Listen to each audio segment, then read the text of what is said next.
Welcome to study 24 Udaipur. आज के इस वीडियो लेक्चर में हमारा टॉपिक है अंतरराष्ट्रीय स्तर पर एक क्षेत्रीय संगठन है आसियान, ASEAN, जिसकी फुल फॉर्म क्या है? Association of south east Asian nation. दक्षिणी पूर्वी एशियाई राष्ट्रों का एक संगठन है। सबसे पहले अगर हम भारत की बात करें तो भारत इस संगठन का सदस्य नहीं है। क्यों नहीं है? क्योंकि ये संगठन जो है वो दक्षिणी पूर्वी एशियाई राष्ट्रों का है, जबकि भारत एशिया के दक्षिण में आता है। लेकिन इस संगठन के द्वारा भारत को 1996 में सलाहकार का दर्जा दिया गया है। इसलिए व्यापारिक दृष्टि से अगर देखा जाए तो ये संगठन जो है भारत के लिए महत्वपूर्ण है। इसके बारे में आगे हम चर्चा करेंगे।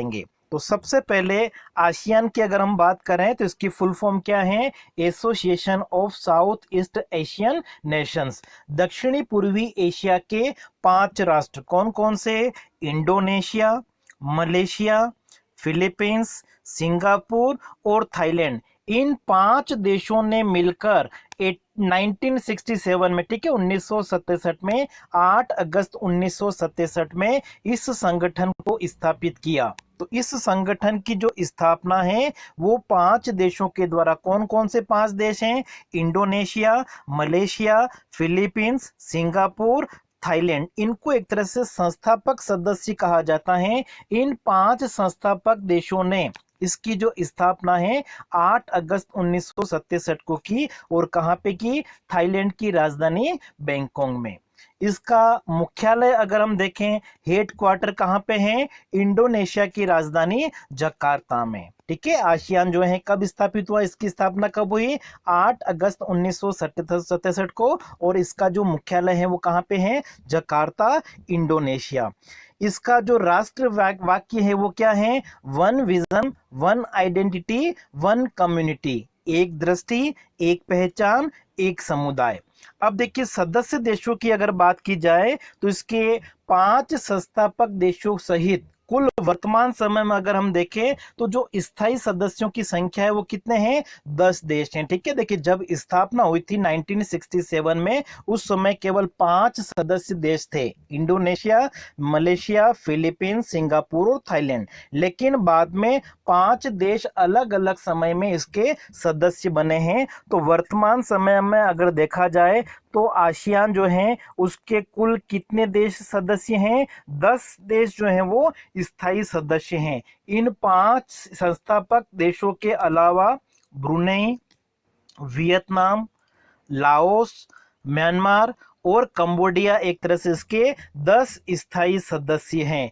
5 स्थायी सदस्य जो संस्थापक हैं और उसके बाद में 5 देश और इससे जुड़े हैं। तो वर्तमान समय में अगर हम देखें अप्रैल 2021 तक, तो इस संगठन के जो दक्षिणी पूर्वी एशियाई राष्ट्रों का संगठन है, इसके स्थायी सदस्य कितने हैं? 10 हैं।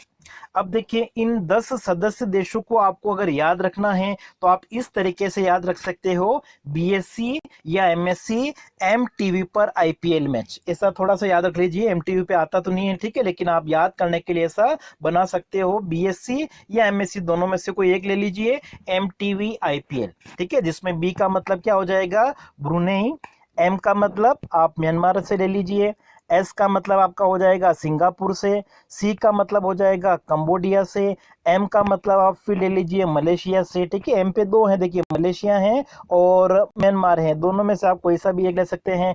फिर टी से आप ले लीजिए थाईलैंड, फिर है आपका वी से हो जाएगा वियतनाम, फिर आई से हो जाएगा आपका इंडोनेशिया, फिर इस पी से हो जाएगा फिलीपींस और एल से हो जाएगा आपका लाओस। तो इस तरीके से आप इन 10 सदस्य देशों को याद कर सकते हैं। अब देखिए, ये जो संगठन है वो क्यों स्थापित किया गया, इसकी स्थापना का प्रमुख उद्देश्य क्या है? तो देखिए, ये जो है दक्षिणी पूर्वी एशियाई राष्ट्रों का संगठन है और इसकी स्थापना का प्रमुख उद्देश्य यही है कि जो दक्षिणी पूर्वी एशियाई राष्ट्र हैं वहां पे एक तरह से शांति बनी रहे और शांति स्थापित करने के साथ साथ उनका आर्थिक विकास हो जाए, सांस्कृतिक विकास हो जाए, सामाजिक विकास हो जाए। तो आर्थिक, सामाजिक, सांस्कृतिक विकास में तेजी लाने के उद्देश्य से ये संगठन जो है स्थापित किया गया। साथ ही साथ अगर हम देखें, ठीक है, न्याय और कानून शासन के लिए जो पूरा क्षेत्र है, दक्षिणी पूर्वी एशियाई क्षेत्र है, वहां पे शांति बनी रहे, स्थिरता बनी रहे, ठीक है, ये उद्देश्य हम इसी के साथ जोड़ सकते हैं।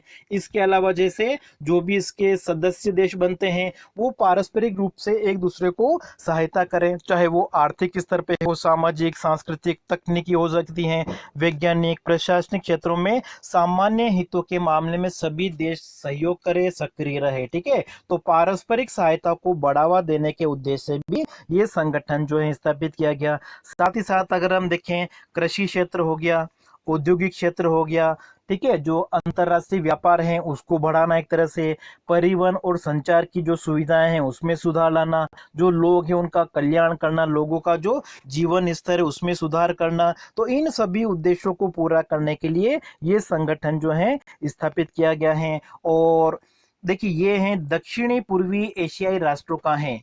और एक संगठन है सार्क, ठीक है, जो 1985 में स्थापित किया गया है और ये दक्षिणी एशियाई राष्ट्रों का संगठन है। फिर इसके अलावा अगर हम और देखें तो दक्षिणी पूर्वी एशियाई हैं, वहां पर एक तरह से जो अध्ययन है उसको बढ़ावा देने के लिए, और साथ ही साथ जो अंतरराष्ट्रीय स्तर के संगठन हैं, जो क्षेत्रीय संगठन है, उनके साथ में सामंजस्य बिठाना, उनको एक तरह से सहयोग प्रदान करने के उद्देश्य से भी ये जो संगठन है वो स्थापित किया गया है। अब देखिए, भारत की अगर हम बात करें तो इस संगठन से भारत को एक तरह से क्या लाभ हुआ है। तो भारत के बारे में अगर हम देखें तो मैंने आपको शुरू में बताया था कि ये जो संगठन है वो दक्षिणी पूर्वी एशियाई राष्ट्रों का है, जबकि भारत क्या है, एशिया के दक्षिण में है। इसलिए भारत जो है वो इस संगठन का सदस्य नहीं है, लेकिन 1996 में इस संगठन के द्वारा भारत को सलाहकार का दर्जा जो है वो दिया गया है। पूर्ण डायलॉग साझेदार इसको कहा जाता है, या शिखर स्तर का जो साझेदार है उसका दर्जा दिया गया। और इस संगठन के द्वारा एक फोरम है, 1994 में एशियाई क्षेत्रीय फोरम की स्थापना की गई, जिसका प्रमुख उद्देश्य क्या है, जो संगठन के सदस्य देश हैं वहां पर एक तरह से सुरक्षा को बढ़ावा देना। और इस फोरम में कुल 23 सदस्य देश हैं, जिसमें भारत है, चीन है, अमेरिका है, जापान है, कोरिया है। और इस संगठन के जो 10 स्थायी सदस्य हैं, ठीक है, उनके साथ साथ में भारत, चीन, अमेरिका, जापान भी इस एशियाई क्षेत्रीय फोरम के सदस्य हैं। अब देखिए, भारत की अगर हम बात की करें तो भारत को एक तरह से इस संगठन से अच्छा लाभ मिला है, क्योंकि जो आसियान के देश हैं उसका भारत के साथ में जो व्यापारिक संबंध है वो अच्छा है। और इसी कारण क्या हुआ कि भारत के जो विभिन्न शिक्षा के पाठ्यक्रम अगर हम देखें तो उनमें इस टॉपिक को, ये जो संगठन है उसको पढ़ाया जाता है, ताकि इसके बारे में हमको जानकारी मिल जाए।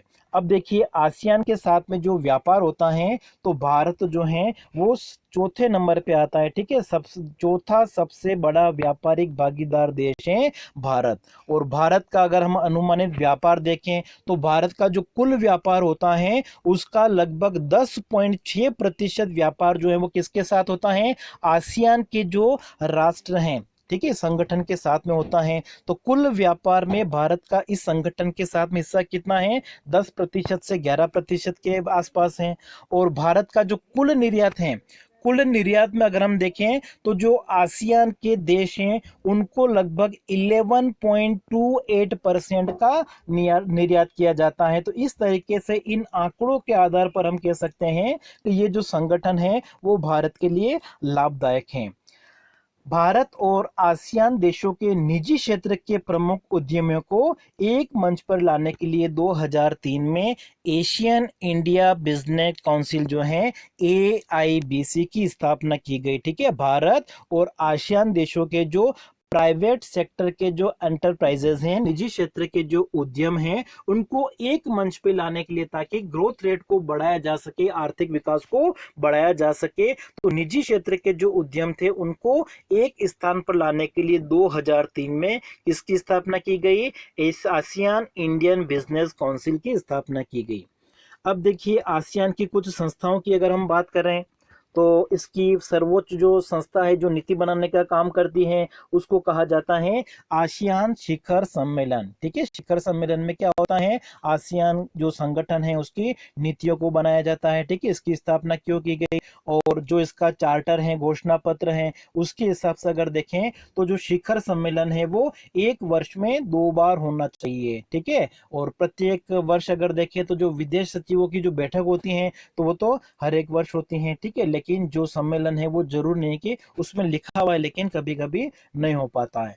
फिर आसियान मंत्रालय परिषद की अगर हम बात करें तो ये जो शिखर सम्मेलन है इसको समर्थन देने के लिए 4 निकाय जो है वो स्थापित किए गए हैं। और वो 4 निकाय कौन कौन से हैं, आसियान समन्वय परिषद है, एसीसी, दूसरा है आसियान राजनीतिक सुरक्षा समुदाय परिषद, तीसरा है आर्थिक समुदाय परिषद और चौथा है सामाजिक सांस्कृतिक समुदाय परिषद। ठीक है, एक तो सामाजिक सांस्कृतिक समुदाय परिषद हो गई है, एक आर्थिक समुदाय परिषद हो गई है, एक राजनीतिक सुरक्षा समुदाय परिषद हो गई है और एक आसियान समन्वय परिषद है। ठीक है, एसीसी। ये चारों निकाय जो स्थापित किए गए हैं ये एक तरह से क्या करते हैं, जो ये शिखर सम्मेलन होता है इसमें जो नीतियां बनाई जाती हैं उसको एक तरह से समर्थन देने का कार्य करते हैं। तो आज की क्लास में इतना ही।